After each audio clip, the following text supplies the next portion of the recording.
Et cet objectif, tous ces gens-là vont travailler pour ces objectifs.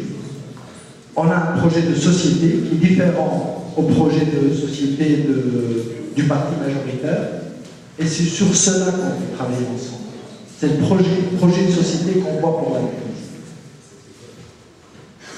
Les différences politiques à l'intérieur, il y a plein de partis politiques dans le monde qui ont des courants différents au sein de leur parti. Je ne vois pas pourquoi on ne devrait pas avoir ça en Tunisie.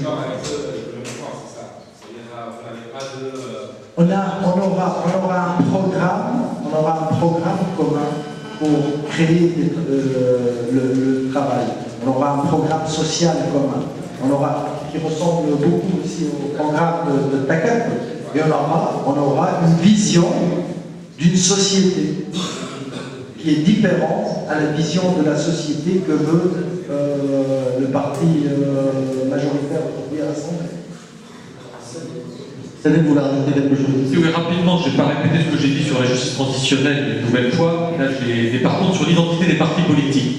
Bon, là, on ne peut pas raisonner de la même manière en Tunisie avec des paramètres occidentaux. Bon, quand on voit la société tunisienne, paramètres gauche-droite, quand on voit la société tunisienne, on voit que ce n'est pas la même chose, les repères ne sont pas les mêmes. C'est-à-dire des gens qui ont une certaine culture occidentale, qui connaissent la vie politique occidentale, peuvent juger par rapport à ça. La base des Tunisiens n'est pas dans ce schéma-là. On voit des gens qui ont adhéré à tel ou tel parti, qui n'ont pas adhéré sur des repères gauche-droite, qui ont parfois adhéré parce que le premier dirigeant de ce parti leur a plu. Ça peut arriver, hein, bon, de sortir du but de la personnalité, il y a des personnes qui sont allées vers les gens qui leur inspiraient confiance, parce que pour une raison ou pour une autre, certains parce qu'ils ne voulaient pas, ils voulaient contrer une tendance politique déterminée. Donc voilà, comme je vous dis, dans les partis politiques, chacun a son identité. Et quand je disais on a à peu près le même programme, ça ne veut pas dire qu'il était exactement le même. Ça veut dire qu'ils étaient proches. Et que quand ils sont proches, on peut se rassembler, on peut laisser nos différences de côté et avancer ensemble. Parce que le morcellement de la vie politique a été vraiment un véritable ennemi de la démocratie. 35% des voix n'ont pas débouché sur des sièges, n'ont pas eu d'élu. 35% des voix peuvent être exprimées. Aujourd'hui, le premier scrutin a eu lieu, on a vu ce que pesait chacun, donc maintenant, le temps est venu pour le rassemblement des gens qui sont proches. Moi, je vais vous dire, très franchement, aujourd'hui, à TACAP, je ne vois pas beaucoup de différence entre nous et certains éléments du CPR. Bon, je vais vous dire très franchement, on est très proches, on travaille ensemble à l'Assemblée. Je vais dire, bon, voilà, même au CPR, c'est un parti qui est traversé par des courants, mais je vais laisser mon ami répondre, là, bon, voilà. Et nous, du PDP, mais on est très proches aussi, entre Marco et moi, il n'y a pas beaucoup de différence. On va dire que, alors je vais vous dire, moi, dans le TACAP, par exemple, bon, c'est un parti qui est social-démocrate, c'est son identité. Maintenant, il y a des gens qui n'ont pas adhéré à TACAP en ne pensant pas adhérer à un parti social-démocrate, qui n'ont pas adhéré pour ça. Ils ont peut-être adhéré pour d'autres raisons, parce qu'ils ne voulaient pas, ils voulaient renforcer un pôle centriste. On va dire maintenant, c'est la concurrence qui va être le plus centriste, l'extrême centre, on va dire. Bon, nous, on se situe au centre-gauche, clairement, voilà. Bon, on n'est pas un parti gauche-gauche, c'est-à-dire on n'est pas dans la mouvance communiste, on n'est pas dans la mouvance libérale non plus, on est pour un rôle de l'État affirmé, mais on est pour une économie de marché, régulée. Voilà, donc quand on a des repères occidentaux, on en arrive à ça. Et je vous dirais, chaque parti est traversé par des courants. Chaque parti est traversé par des courants. Bon, moi, je me situerais plutôt, je vais dire, à l'aile gauche de TACAP. Bon, certains se situeront plutôt dans une aile libérale, on va dire, plus libérale. Mais on arrive à travailler ensemble. On arrive à travailler ensemble au-delà d'un seul parti. Et je pense que c'est vital pour la suite. Si on veut peser et si on veut être efficace, et un jour espérer conquérir le pouvoir après la phase de l'Assemblée constituante. On verra, pour l'instant on est assez proche sur le plan économique. Je vois qu'on se rapproche énormément maintenant, on a fait des stratégies différentes. Voilà. Et donc pour la suite on verra, pour la Constitution on est assez proche. Sauf sur des petits points comme le régime, mais bon, on arrivera à s'entendre sur l'essentiel, je crois. Hein. Voilà. Alors, on va écouter le représentant du Maintenant, c'est vrai qu'on a été élu pour faire une Constitution, et TACAP comme les PDP sont très proches sur la Constitution. Pour résumer aussi le schéma politique. Donc aujourd'hui en Tunisie on parle d'une scène politique qui a le même programme, qui a tout, qui a juste quelques nuances, etc. Mais c'est la réinvention de la politique aussi. C'est-à-dire, là, il y a tout le monde cherche le pouvoir avec des petites nuances, c'est ça? Alors, Wessel, Damek, allez-y. En fait, je suis d'accord, mais si tout le monde propose le même programme, c'est-à-dire voilà, on va écouter le représentant, s'il vous plaît bien, s'il vous plaît. Wessel, allez-y. Alors, monsieur, écoutez peut-être les réponses. Merci. En fait, les partis politiques ne proposent pas forcément le même programme pour la division de la Constitution. Je vous dis un exemple, parce qu'au CPR, par exemple, on est pour un régime qui est mixte entre parlementaire et présidentiel. NASA, ils sont pour un programme parlementaire. Vous voyez que la vision d'un constituant, on n'est pas forcément proche et chacun défendra son projet de société. Par contre, rien ne nous empêche de travailler avec la Catalogne dans un gouvernement d'intérêt national, l'Union nationale. Pourquoi? Parce qu'on a jugé que la situation, la transition démocratique demandait aussi qu'il y ait un gouvernement d'union nationale pour justement avancer et essayer de traiter les questions urgentes, qu'elles soient sociales ou économiques. Donc là, c'est parce que, et au sein du gouvernement, je peux vous dire que les ministres, lorsqu'ils bossent ensemble, on ne saurait pas qui est de Calcutta, qui est de CPR et qui est de Martin. Parce que on a vraiment une même vision et des mêmes objectifs. Par rapport à l'union des Tunisiens et tous ces rassemblements, en fait, ce qui nous dérange, monsieur, je suis tout à fait d'accord avec vous, c'est que nous, les Tunisiens, on a besoin de voter pour un parti avec qui on a confiance.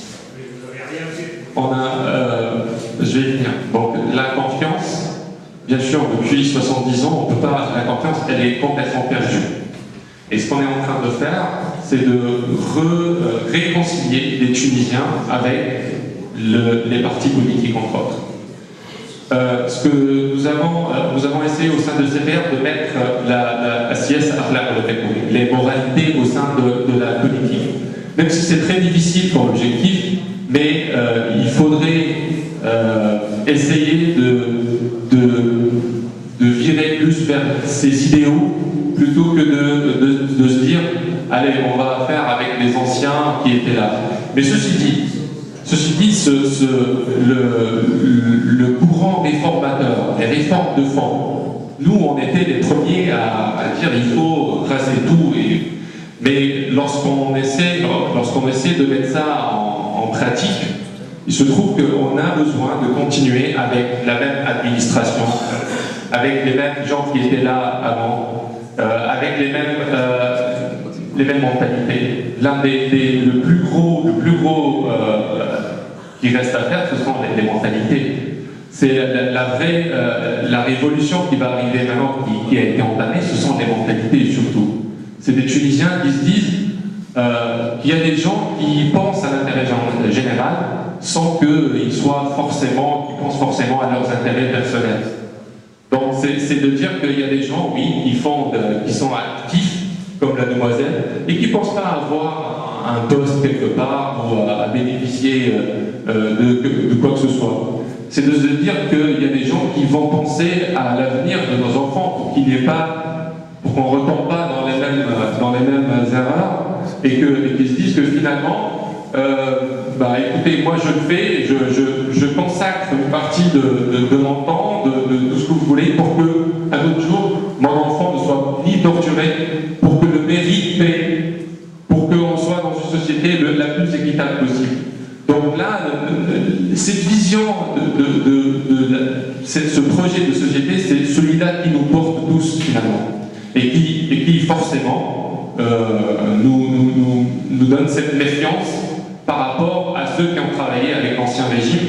Et je suis d'accord avec vous, monsieur, que quelqu'un qui a travaillé pendant 70 ans, même s'il a joué un rôle important dans la phase transitionnelle, même s'il a contribué d'une façon ou d'une autre à mettre la première pierre de cette démocratie, on ne peut pas travailler avec ces mêmes gens pour dire que finalement, maintenant, ce sont des gens qui sont démocrates dans le fond et qui peuvent apporter à cette construction démocratique. Nakache, et ensuite Marc Barzel, vous allez rajouter un truc. Je voudrais d'abord dire une chose. Je suis très intéressé par un projet de société, mais je constate que ces projets de société oublient complètement les problèmes, les rapports de l'État avec les individus, avec les citoyens, quand ils ne sont pas des hommes politiques, des personnages engagés dans des partis. Je n'ai pas entendu, je n'ai jamais entendu de membres de partis politiques, qu'ils soient de l'opposition actuelle ou de la Troïka, des membres de partis politiques s'élever contre la torture systématique de la police contre tous les détenus de droit commun. Jamais on a dit qu'il faut cesser ça, il faut punir les responsables de ces tortures. Du temps de l'ancien régime de Bourguiba, il est arrivé une année que M. Sely, ministre de l'Intérieur, donne l'ordre à la police de ne plus torturer. Vous savez ce qui s'est passé?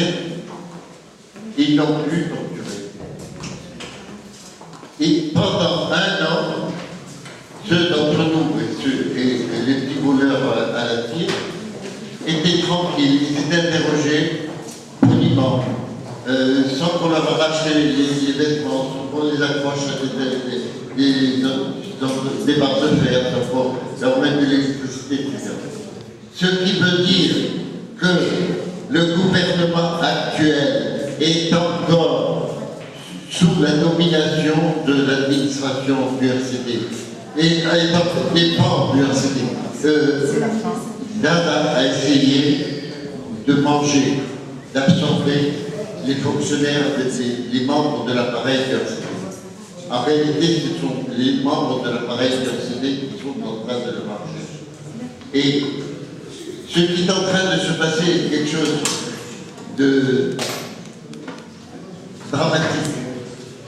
C'est que quelle que soit la position des partis, de position qui le représente, en réalité pas grand-chose au point de vue de l'opinion publique, on va irrésistiblement vers une victoire politique du RCD contre tous les deux.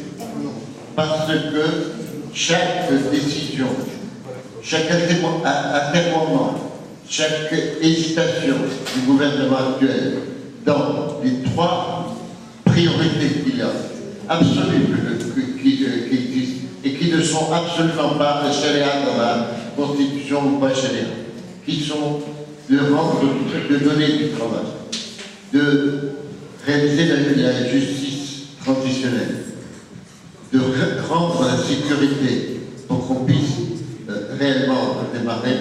Tant que dans ce domaine, il n'y aura aucune mesure significative qui soit prise, on renforcera la cité. Céline disait, je crois, on étudie les projets.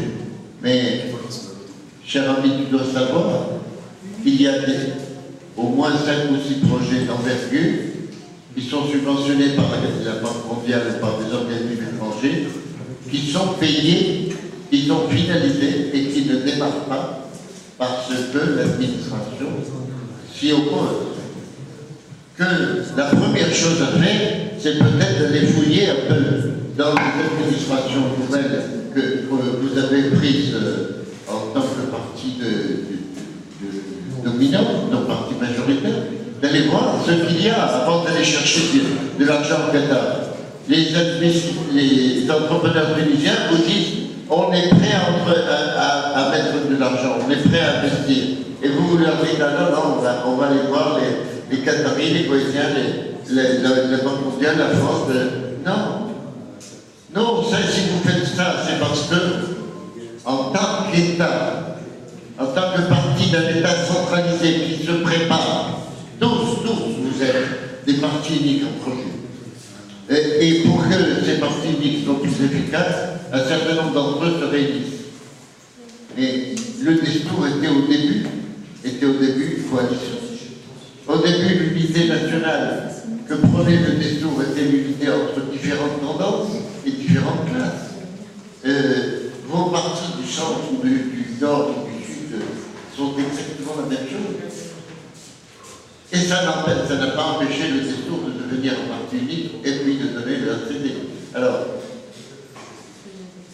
voyons ces mesures, entrons dans ces mesures. C'est-à-dire, montrons au peuple tunisien que les gens qui ont pris l'État en main ne l'ont pas